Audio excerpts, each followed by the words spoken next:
Hi folks, I want to do a quick review of what your workload will look like for this week to make sure you understand everything before you get started.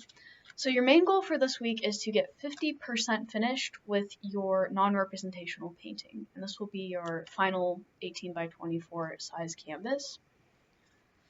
Try to get about 50% done. This project does go quicker than the other projects, so that's why we have less time for it. Now, I highly recommend that step number one for that 18 by 24 canvas is to do some sort of underpainting. Ideally, just a fairly thick layer of one color across the entire canvas, maybe a color that's going to be the background in the end before you start in on any sort of details. Now, remember the reason for that is a big pitfall for final projects is that people have raw canvas showing through, which reduces the craftsmanship and just makes it look less finished. So, similar to our first project, if you just paint the whole canvas one color first, that will prevent that and probably save you a lot of time filling in white spots. Another thing that people often ask about is how do they take their 3 experimental non-representational composition designs and translate that onto the larger canvas? There are multiple ways you can do this. One option is that you can just pick your best of the 3 designs and go with that design and probably improve on it and add details as you move along. Another option is you might take elements from 2 or even 3 of the designs and combine them together.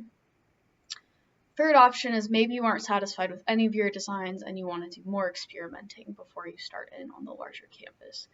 So it's not required that your final painting exactly reflect one of those original designs you made. There's a lot of different ways that you can go about this, and I'm not grading you on exactly copying one of your original designs. Let's see, what else? Let me check my notes.